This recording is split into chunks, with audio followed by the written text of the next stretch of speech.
She hated him even more than he disliked her. She wouldn't be any happier showing up on his doorstep on a Sunday afternoon than he was. At least he could cherish that thought. Jenny was standing outside the huge old house in the Garden District of New Orleans, the bright winter sun beating down on her and her companion, and she would have given 10 years of her life to be anywhere else. "Don't worry, Soledad," she told the slender young woman beside her. "I'm sure Mr. Ryder is here. He just takes his time when it isn't normal business hours." The thought was depressing. She couldn't count on another reprieve, and she had to face him sooner or later. "But I don't understand," Soledad said in her softly accented voice, her gorgeous brown eyes downcast. "Why are we coming to see him?" "Because his organization is responsible for stopping the criminals who kidnapped you and so many others and brought you to this country," she said firmly, leaning on the doorbell. "It's their job to clean up the mess, and we need his help. I wish we didn't. The man is a distrustful pain in the ass. But beggars can't be choosers. I would have thought—" She hesitated, her English momentarily failing her. "Just stopping those terrible men was enough. Really, Miss Parker, you do not need to do this.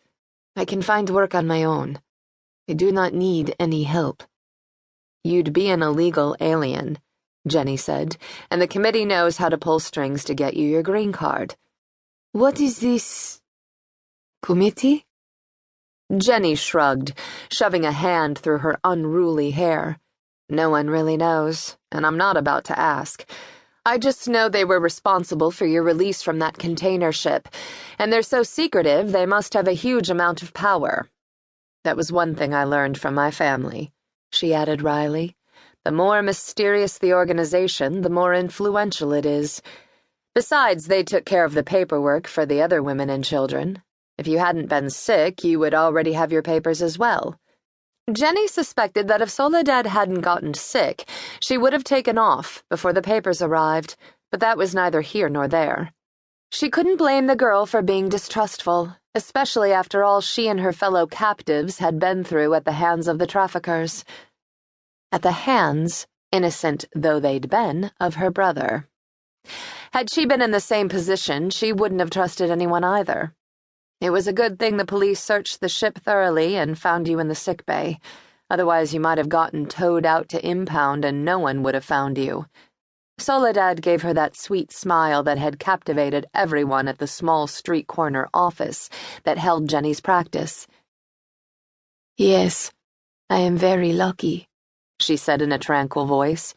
"We will have to hope that this Mr. Strider will be as wonderfully helpful as everyone else has been." "Ryder," Jenny corrected. "I've met him before, and he's not likely to be wonderfully anything except an asshole.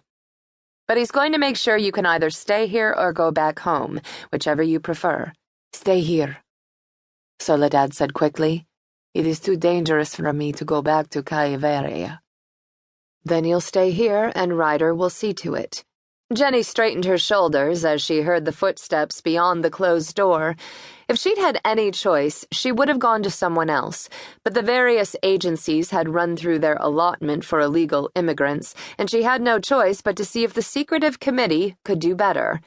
She braced herself for another confrontation, and the last thing she was about to do was show weakness in front of someone so desperately in need of a champion, even if her stomach nodded and her fisted hand trembled slightly as she raised it to pound on the door once more.